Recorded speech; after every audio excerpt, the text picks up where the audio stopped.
स्वागत है आप सभी का आज की वीडियो में। आज अपन बात करेंगे 1857 के विद्रोह के प्रमुख केंद्र, उनमें कौन सा? कानपुर। देखो कानपुर में विद्रोह कब हुआ? कानपुर में विद्रोह हुआ था 5 जून 1857 को। 5 जून 1857 को। यहाँ क्रांति का नेतृत्व कौन कर रहे हैं? यहाँ क्रांति का नेतृत्व कर रहे हैं नाना साहब। नाना साहब सेकंड, जिनका उपनाम इंपॉर्टेंट है, याद रखना है अपने को, क्या? धोंदू पंत। इन्होंने नेतृत्व क्यों किया? तो इनकी पेंशन बंद कर दी थी। देखो सबसे पहले देखते हैं अपन तो 1750 में संगोला की संधि। संगोला की संधि ये हुई थी राजाराम और मराठाओं के पहले पेशवा कौन थे? बालाजी विश्वनाथ के बीच। और मराठा की जो छत्रपति की पूरी शक्तियां किसमें आ गई थी? पेशवा में। पहले पेशवा कौन थे? बालाजी विश्वनाथ। उनके बाद आए कौन? बाजीराव, फिर बालाजी बाजीराव, फिर माधवराव नारायण राव, माधव नारायण राव, और अंतिम पेशवा थे बाजीराव सेकंड। बाजीराव सेकंड। इन बाजीराव सेकंड का दत्तक पुत्र था कौन? नाना साहब। एक 1818 में संधि हुई, उसको बोलते हैं पूना की संधि। पूना की संधि के द्वारा क्या हुआ कि मराठा संघ जो महाराज शिवाजी ने उसको बनाया था वो पूरी तरह से खत्म हो गया था। 1818 में हुई पूना की संधि और इसके तहत क्या किया गया? जो मराठा पेशवा था उसको पेंशन भोगी बना दिया, मतलब उनको पेंशन दे दी गई। अंग्रेजों ने पूरे पेशवा के अधिकार ले लिए और उसको सिर्फ पेंशन पर निर्भर बना दिया। ये सारी बातें हैं किसकी? इंडियन, जो अपन दूसरा टॉपिक पढ़ेंगे मराठाओं का इतिहास, उसके अंदर। लेकिन इसको लिंक करने के लिए बताया कि इनको पेंशन, जब इनकी पेंशन बंद की तो अंग्रेजों ने इस चीज का रीजन दिया कि भाई बाजीराव सेकंड को पर्सनली, मतलब व्यक्तिगत रूप से पेंशन दी जाती थी, ना कि उनको पेशवा के रूप में। इस वजह से नाराज हो गए थे कौन? नाना साहब या धोंदू पंत। और इन्होंने 1857 की क्रांति का कानपुर में क्या किया? नेतृत्व। तो इन्होंने क्या कर दिया? विद्रोह। अब उस विद्रोह को नियंत्रित करने के लिए सबसे पहले 2 अंग्रेज आते हैं। पहले मेजर जनरल हैवलॉक, और इन्हीं के साथ आते हैं ब्रिगेडियर जनरल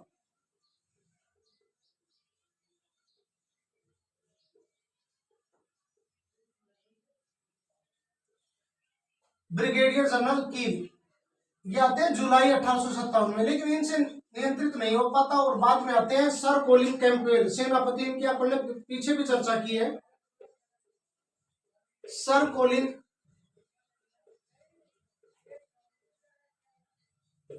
कैंपबेल। और दिसंबर 1857 को नियंत्रण कर लिया जाता है किस पर? कानपुर पर। देखो वापिस कानपुर पर नियंत्रण हो गया किसका? अंग्रेजों का। अब ये छोड़ेंगे क्या नाना साहब को? नहीं। तो नाना साहब यहां से भगकर चले जाते हैं ग्वालियर, और ग्वालियर में जाकर स्वयं को पेशवा घोषित कर देते हैं। इन्होंने जून 1858 में स्वयं को पेशवा घोषित कर दिया। इस बात से नाराजगी थी किनमें? सिंधिया में। ग्वालियर के जो सिंधिया थे वो अंग्रेजों की शरण में चले गए और इनके किनके खिलाफ हो गए? पेशवा नाना साहब के खिलाफ। और यहां से फिर भटके जाते हैं ये कहा? नेपाल। विजय की कोई आस नहीं दिखी किनको? नाना साहब को। ये चले जाते हैं नेपाल, जहां बताते हैं कि नेपाल में 1859 में एक बाघ, मतलब टाइगर ने अटैक कर दिया था किन पर? नाना साहब या धोंदू पंत पर। वहां उनकी क्या हो गई थी? मृत्यु। जबकि कुछ इतिहासकार मानते हैं कि इनकी 1888 में प्राकृतिक मृत्यु, मतलब नेचुरल डेथ हुई थी। इन चीजों से अपने कोई मतलब नहीं, कैसे भी डेथ हुई, बस ये ध्यान रखना है कि ये यहाँ से कहां चले गए थे? नेपाल। तो कानपुर में विद्रोह कब हुआ? 5 जून 1857। नेतृत्व किसने किया? नाना साहब, जिनका उपनाम था क्या? धोंदू पंत। इन क्योंकि इन्होंने यहाँ विद्रोह, तो इनकी पेंशन बंद कर दी, जो पहले पेंशन मिल रही थी उनको बंद कर दिया गया। इनको इस क्षेत्र पर, कानपुर पर नियंत्रण करने के लिए दो अंग्रेज आते हैं। पहले आते हैं मेजर जनरल हैवलॉक और उन्हीं के साथ आते हैं ब्रिगेडियर जनरल कीन। लेकिन इन दोनों से ये क्षेत्र नियंत्रित नहीं हो पाता, तो बाद में आते हैं सेनापति सर कोलिन कैंपबेल और दिसंबर 1857 में कानपुर पर नियंत्रण कर लिया जाता है। तो नाना साहब यहाँ से चले जाते हैं ग्वालियर, और ग्वालियर में खुद को पेशवा घोषित कर देते हैं। कब? जून 1858 में।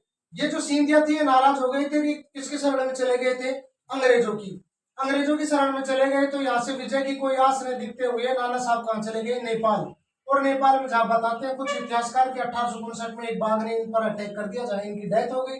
जबकि कुछ बताते हैं कि 1888 में इनकी प्राकृतिक मृत्यु हो गई। देखो ये एक दो चीज और ध्यान रखनी है इनमें नाना साहब में। तो नाना साहब के मुख्य सेनापति,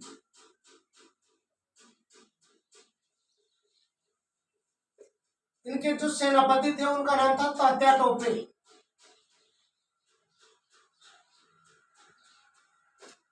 अगर मुख्य सलाहकार की बात करें,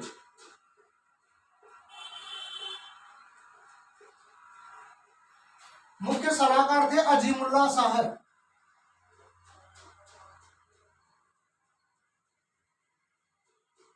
अजीमुल्लाह शाह। और अगर मुख्य सहयोगी की बात करें,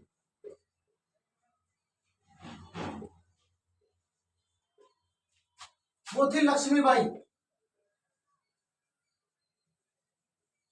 तो इनके बारे में मुख्य सेनापति तात्या टोपे, मुख्य सहयोगी लक्ष्मीबाई, इनके बारे में तो आगे बात करेंगे अपन। जबकि इनके मुख्य सलाहकार थे अजीमुल्लाह शाह, जो इनका पेंशन के मामले में लंदन तक, मतलब इंग्लैंड तक गए थे। तो ये बातें थी कि इनके बारे में। कानपुर के बाद अपन बात करते हैं कहां? कालपी में विद्रोह।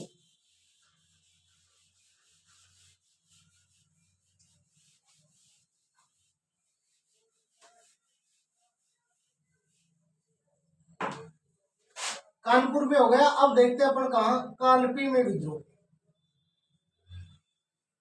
कालपी में भी कब हुआ? जून 1857 में। यहां क्रांति का नेतृत्व किसने किया? देखो मैंने आपको हर जो क्षेत्र आए थे वहां एक ही बात कही थी कि जो नेतृत्व करता है उनका अपने को ध्यान रखना है। तो यहाँ नेतृत्व कौन कर रहा है? तात्या टोपे। इनका एक दूसरा नाम हो रहा है जिसको उपनाम मान लो आप, वो याद रखना है। जैसे कि नाना साहब का नाम, उपनाम क्या? धोंदू पंत। इनका नाम क्या? रामचंद्र पांडुरंग। इनका दूसरा नाम, तात्या टोपे का दूसरा नाम रामचंद्र पांडुरंग। इनकी एक विशेष बात थी कि ये छापामार युद्ध पद्धति,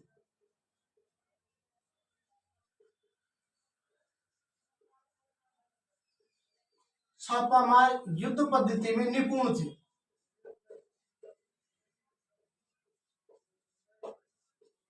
छापामार युद्ध पद्धति, जो जंगली क्षेत्र होते हैं उनमें देख लेते हैं कि भाई 5-7 सैनिक अकेले हैं, तो ये अचानक आए, उन पे अटैक किया और वापस चले गए। इसी युद्ध पद्धति से मिलती हुई एक युद्ध पद्धति और बोलते हैं, जिसको बोलते हैं डाई फट।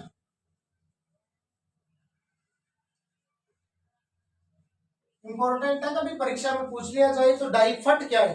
तो डाई फट भी एक युद्ध की कला ही है, जो प्रसिद्ध थी किसके समय? बंदा बहादुर।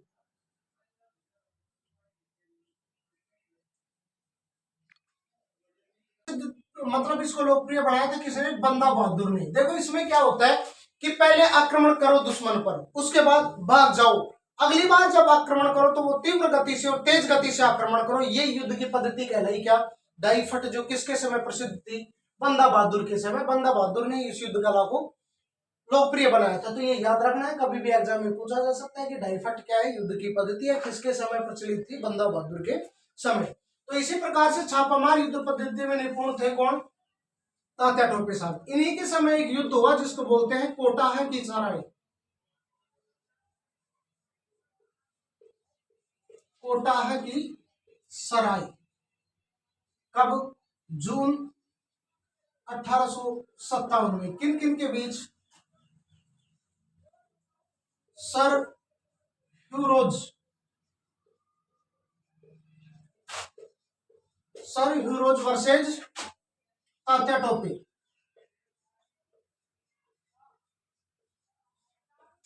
और टोपे साहब बीच में युद्ध को छोड़कर क्या कर हो जाते हैं, निकल जाते हैं। बाद में इस युद्ध को चालू रखते हैं कौन, महारानी लक्ष्मीबाई। तो देखो ये यहां से चले जाते कहा,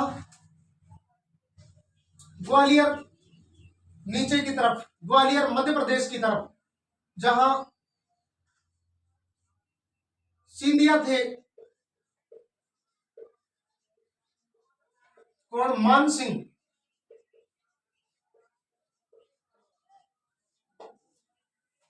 सिंधिया मान सिंह ने क्या किया, इनके बारे में सूचित कर दिया किनको, अंग्रेजों को। और यहीं पर शिवपुरी में, मध्य प्रदेश में पड़ता है शिवपुरी, शिवपुरी में 15 अप्रैल 1859 को फांसी दे दी गई किसको, मंगल पांडे को। शिवपुरी राजस्थान से सीमा साझा करता है, मध्य प्रदेश के 10 जिले हैं जो राजस्थान के साथ सीमा साझा करते हैं, राजगढ़, शिवपुरी, शिवपुरी, अगरमालवा, रतलाम, मंदसौर, गुना, मुरैना, नीमच और झाबुआ। तो वहीं शिवपुरी में 15 अप्रैल 1859 को फांसी दी गई थी किसको, तात्या टोपे को। अगर बात करें मंगल पांडे को फांसी, तो उनको कब दी गई थी, 8 अप्रैल 1858। इंपॉर्टेंट डेट है, याद रख लेना, ठीक है। तो अपन ने बात कर ली कानपुर में कालपी। अब बात करते हैं अपन विद्रोह की, कहा, झांसी में।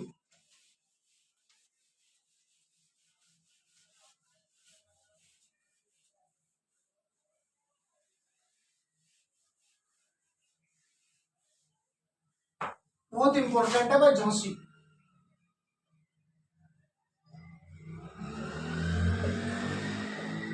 झांसी में भी कब, 5 जून 1857। देखो अभी तक अपन ने पढ़ा कहा, कानपुर, कालपी और तीसरा है झांसी। सेम ही डेट है इन तीनों जगह, एक साथ ही क्रांति हुई थी। अपन ने देखा था ना, नाना साहब या धोंदू पंथ के मुख्य सेनापति कौन, तात्या टोपे। उनके मुख्य सलाहकार अजीमुल्ला शाह और मुख्य सहयोगी कौन थे उनकी, झांसी की रानी लक्ष्मीबाई। तो इन तीनों ही जगह एक ही डेट को क्रांति हुई है। तो देखो यहाँ क्रांति कब हुई, 5 जून 1857। क्रांति का नेतृत्व किसने किया, रानी लक्ष्मीबाई।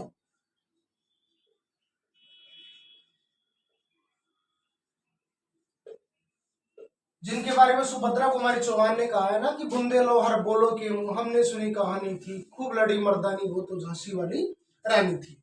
इनके देखो बैकग्राउंड की बात करें, मतलब इनके पिता की बात करें, याद नहीं रखना वैसे, फिर भी देख लो, मोरोपंत।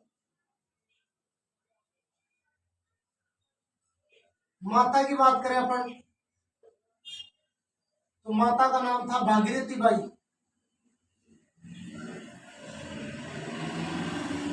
नहीं याद रखने, फिर भी मैं आपको बता रहा हूं। पति गंगाधर राव,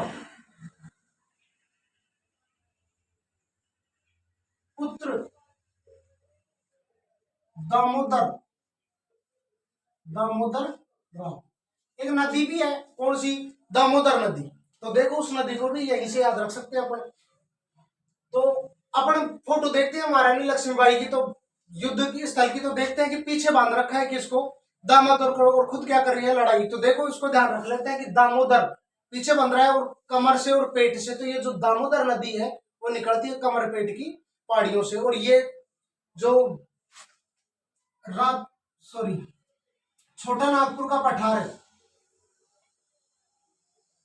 छोटा नागपुर पठार को 2 भागों में बांटती है। ऊपर का जो कहलाता है वो हजारीबाग का पठार, और नीचे का क्या कहलाता है, रांची का पठार। तो कमर के और पेट के ही बांध रखा था लक्ष्मीबाई ने किसको, दामोदर को। तो यहीं से ध्यान रख जाता है, कमर पेट, दामोदर नदी निकलती है कहां से, कमर पेट की पहाड़ियों से। इनका दत्तक पुत्र था दामोदर राव।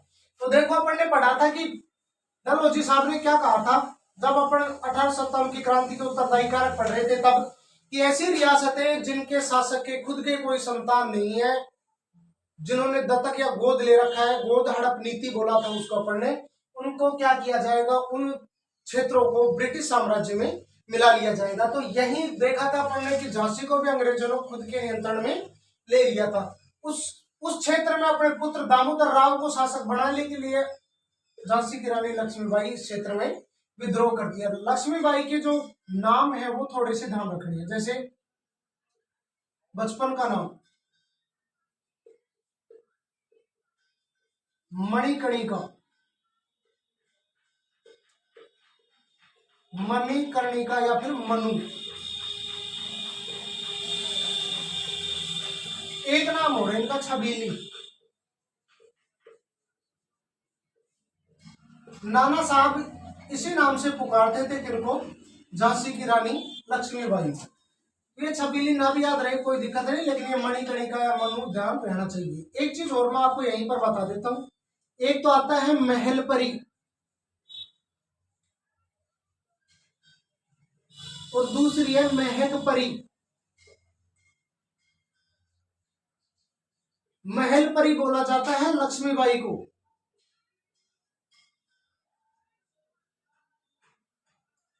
और महक परी बोला जाता है बेगम हजरत महल को।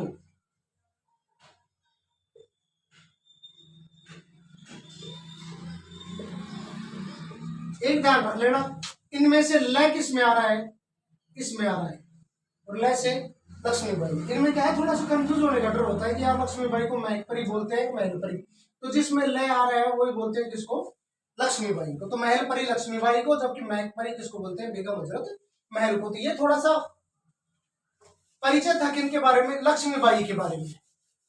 लक्ष्मीबाई का घोड़े भी थे एक दो, अगर घोड़ों की देखे अपन, 3 घोड़े थे इनके पास मोस्टली। एक का नाम था सारंगी, दूसरे का नाम पवन, और एक का था बादल। कभी पूछा जाए कि जब युद्ध लड़ रही थी या अंतिम समय में महारानी के पास कौन सा घोड़ा था, तो वो घोड़ा कौन सा था, बादल घोड़ा था, वो डेथ के समय। देखो अपन ने बात की थी जब कालपी में विद्रोह पड़ रहे थे, तो जून 1857 में युद्ध होता है, कौन सा, कोटाह की सराय का युद्ध, तात्या टोपे और सर फिरोज के बीच, कोटाह की सराय।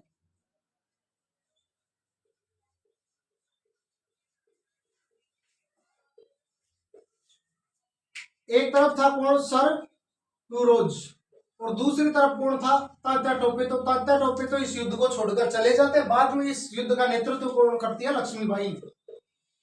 और इसी युद्ध में नेतृत्व करते समय ही लक्ष्मीबाई की क्या हो जाती है, मृत्यु। कब हो जाती है, 17 जून 1857 को। और इनकी मृत्यु के ऊपर सर फिरोज ने एक बात कही थी जो याद रखनी है, वो इंपोर्टेंट बात है। क्या, कि युद्ध लड़ने वालों में से अकेली मर्द,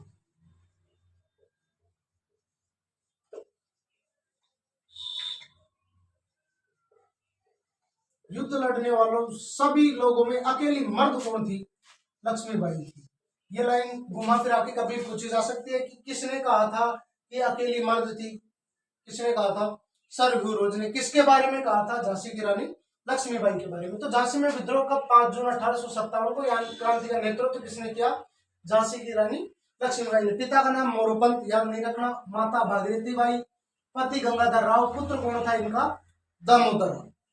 उस दामोदर राव को शासक बनाने के लिए इस क्षेत्र में विद्रोह किया था किसने, मनु, मणिकर्णिका या छबीली, या फिर बोले तो अपन महल परी ने। इनके घोड़े भी थे, सारंगी, पवन और बादल। मृत्यु के समय घोड़ा कौन सा था इनके पास, बादल। और जो कोटाह की सराय का जो युद्ध हुआ था, उस युद्ध में लड़ते हुए किसकी डेथ हो जाती है, लक्ष्मीबाई की। इनकी डेथ पर सर फिरोज ने कहा है कि भाई युद्ध लड़ने वालों में से अकेली मात्र और मात्र मर्द कौन थी, झांसी की रानी लक्ष्मीबाई। तो आज अपन ने 3 क्षेत्रों के बारे में बात की, कानपुर, कालपी और झांसी। अगली 2 या 3 क्लास में अपन 1857 की क्रांति को पूर्ण रूप से क्या कर लेंगे, पढ़ लेंगे। ठीक है, धन्यवाद आप सब।